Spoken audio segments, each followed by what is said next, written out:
Si tu avais investi 10 000 € il y a 10 ans dans un ETF S&P 500, tu aurais aujourd'hui plus de 30 000 balles. En comptant les dividendes réinvestis, sans locataire, sans travaux, sans crédit, sans avoir personne à gérer. Mais si tu avais utilisé ces mêmes 10 000 € comme un apport pour acheter un bien immobilier, tu aurais potentiellement pu emprunter une somme beaucoup plus importante et profiter de l'effet de levier. Alors, quel est le meilleur placement? La bourse, les SCPI ou l'immobilier physique?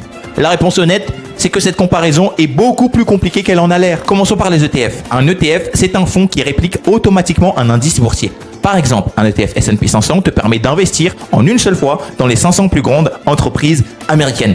Apple, Microsoft, Amazon, Nvidia, Google. Tu achètes régulièrement, tu conserves tes parts et tu laisses les entreprises travailler. C'est ce qu'on appelle le DCA. Il n'y a pas de locataire, il n'y a pas de travaux, il n'y a pas de crédit à négocier et ton investissement est liquide.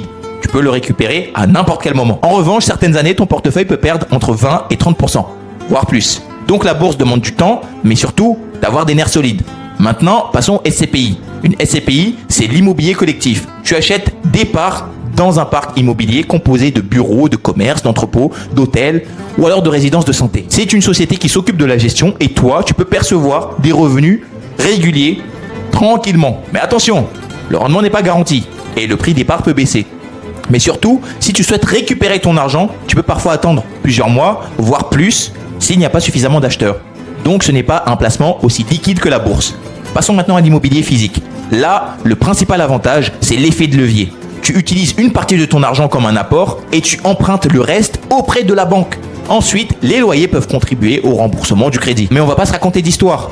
Tu as également les intérêts, les frais de notaire, la fiscalité, les travaux, les périodes sans locataire et les impayés. Et en plus qu'on est en France, il y a la possibilité également que ton locataire puisse squatter ta maison. Donc, lequel choisir? Si tu veux commencer progressivement avec peu d'argent, sans dette ni gestion, les ETF sont l'investissement à privilégier.